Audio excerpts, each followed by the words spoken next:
Hello, English learners. Welcome back to Talk Ema. I'm Emma. Today, we will learn the past tense in a simple way and see how Zenity speakers use it every day. Hi, Emma. Hi, everyone. I'm Jack. I often get confused when talking about things that happened before, so I'm excited to learn and practice with you today. That's normal, Jack. This morning, I thought about yesterday. I woke up late, missed my coffee, and rushed for the bus.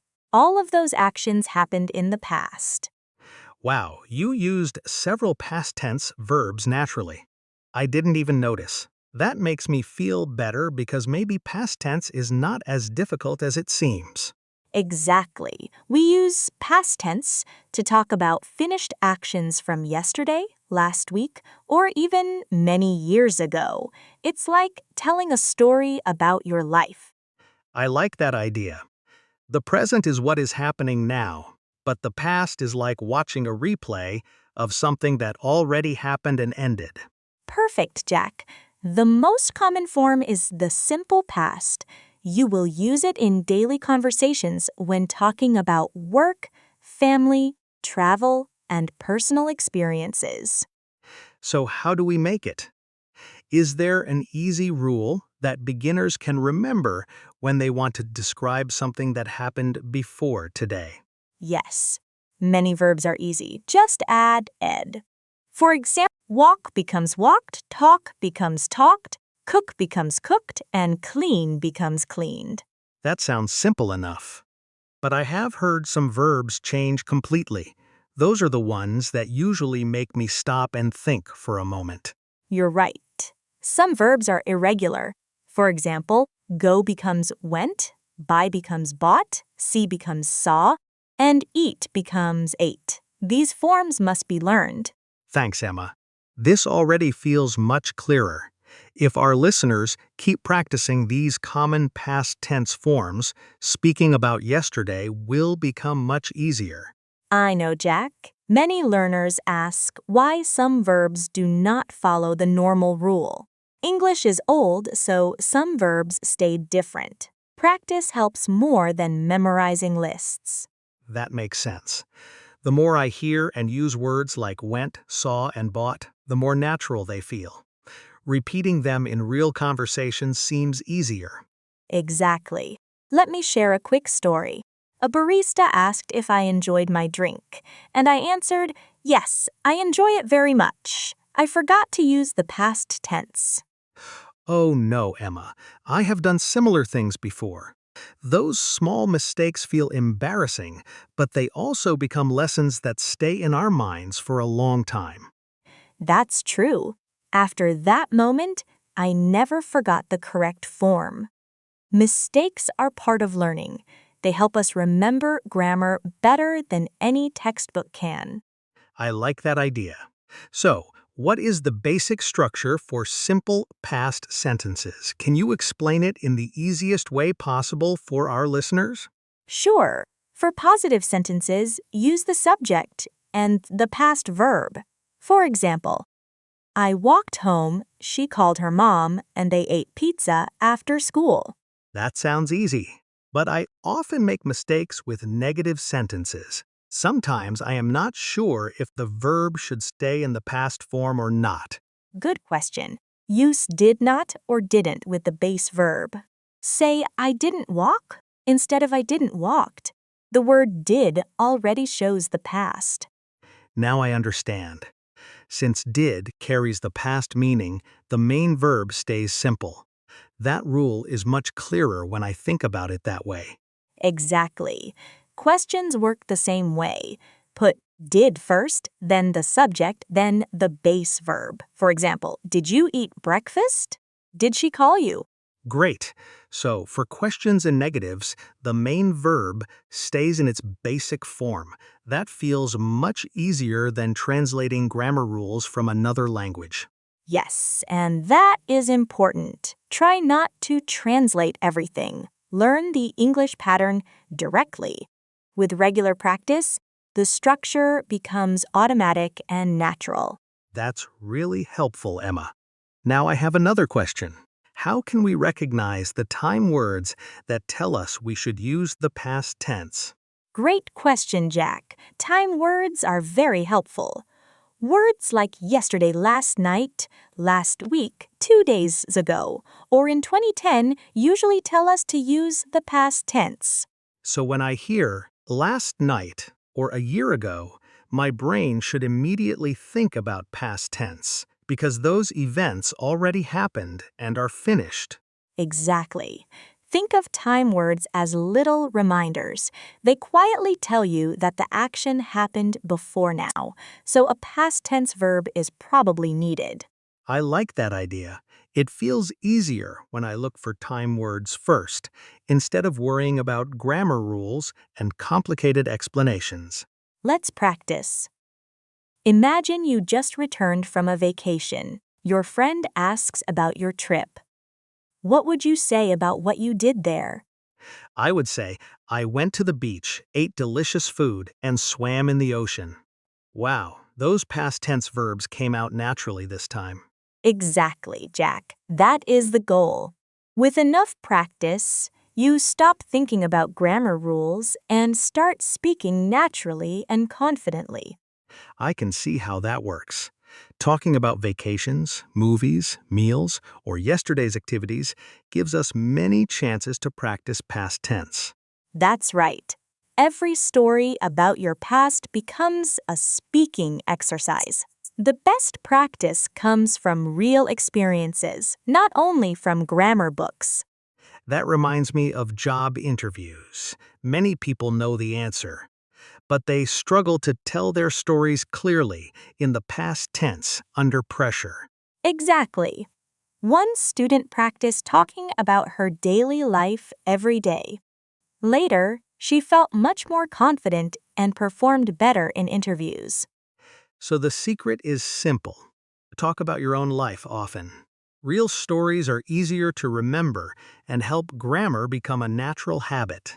Yes, say things like, I woke up, brushed my teeth, made coffee, and walked to work. That is real and useful past tense practice. I like that. I can even describe my whole day aloud at home. It may feel funny at first, but it sounds like a great exercise. Absolutely. Now let's talk about was and were. They are the past forms of the verb to be and are used very often in English. So I say, I was tired, she was happy, and they were excited. Those examples sound simple and easy to remember. Perfect. For negatives, just add not. You can say I wasn't tired or they weren't ready. No need to use did with these forms. That makes sense. Was and were already show the past, so they do not need extra help. That rule feels much easier than I expected. Exactly. But many learners make mistakes and mix them with other past tense verbs. For example, they say, yesterday I was walked to school. I see the problem. We should say, I walked to school or I was tired at school, but we should not combine was with a simple past verb. Exactly, Jack. Was and were describe a condition or state, while regular past tense verbs describe actions. For example, I was tired and I walked home. That makes it much clearer. One sentence tells us how a person felt, and the other tells us what the person actually did. Easy to remember. Great. Now let's talk about another useful form. Have you heard people say used to when they talk about habits or situations from the past? Yes, all the time. I hear sentences like, I used to play soccer every weekend, but I was never completely sure how that form worked. Used to describes something that happened regularly before but does not happen now. It shows a change between your past life and your present life. So I can say, I used to wake up early when I was a student, but now I stay up late and sleep much longer on most days. Exactly. It helps people understand how your life was different before. It is almost like opening a small window and looking into your past. I really like that image. A window into the past sounds warm and personal because it lets people see a different version of your life. Another useful form is "would" for past habits. For example, when I was a child, I would ride my bicycle around the neighborhood every day. That sounds very natural. It feels like storytelling, and it gives the listener a warm feeling about memories and experiences from long ago. Exactly. That feeling is called nostalgia. It is the happy and slightly emotional feeling you get when you remember special moments from the past. I know that feeling. Looking at old family photos or remembering childhood friends often brings back memories and creates a sense of nostalgia. Wonderful. Before we finish, let's review some useful vocabulary from today's lesson so our listeners can remember and use these phrases easily. Great idea. Vocabulary becomes much easier to remember when we hear clear examples and connect the words to real situations from daily life. First, done means finished or completed. For example, I was done with my work, so I relaxed and watched a movie in the evening. Second, freeze means to suddenly stop because you feel nervous or unsure. I froze during a presentation and forgot what I wanted to say. Third, heavy lifting means doing the hardest part of a task. Earlier, we said that did does the heavy lifting in negative sentences. That phrase is useful. In many teams, one person often does most of the heavy lifting and helps everyone complete difficult work successfully. Fourth, a window into means a way to understand something better. Old stories and photos can be a window into someone's earlier life. And finally, narrate means to describe or tell a story aloud. Narrate your day in past tense each night to build confidence and fluency. That's a funny example, Jack. Some people narrate everything around them. I have a friend who explains every scene of a movie while we are both watching it. I know someone like that too. Anyway, let me summarize today's lesson. Past tense talks about finished actions and events that already happened. Go ahead, Jack.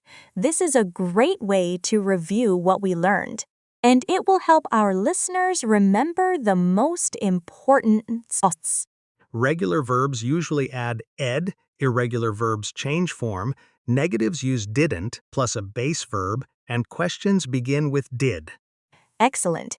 Don't forget that was and were are special past forms of to be, and used to helps us talk about old habits and past situations. Right, and time words such as yesterday, last week, and a year ago are helpful signals that tell us when we probably need the past tense. Perfect summary, Jack. You covered the whole lesson clearly. I'm really proud of your progress, and I'm sure our listeners followed along easily. Thanks, Emma. The lesson felt natural because it sounded like a real conversation. That makes grammar easier to understand and remember. That's exactly our goal on Talk Ema. We want to teach practical English that people can use in real conversations every single day. Yes, real examples are powerful. When learners hear useful sentences and expressions, they can start using them immediately in their own lives.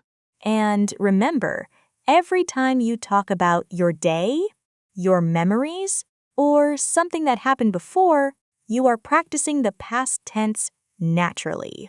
That's true. You do not need special exercises all the time. Simply sharing a story from your life can become excellent speaking practice. Before we finish, we have a question for all our listeners. Tell us one thing you did yesterday using a simple past tense sentence. Keep it simple. You can write, I watched a movie, I called my friend, or I cooked dinner. Every sentence is valuable practice. Don't worry about being perfect. The most important thing is to communicate clearly, build confidence, and to continue improving little by little. Exactly. Learning English is a journey. Each sentence you speak or write helps you move forward and become a stronger communicator. Thank you for spending time with us today on Talk Ema. We hope this lesson made the past tense easier and more enjoyable for you. We'll be back with another helpful episode soon. Until then, keep practicing, keep speaking English, stay confident, and see you next time. Bye!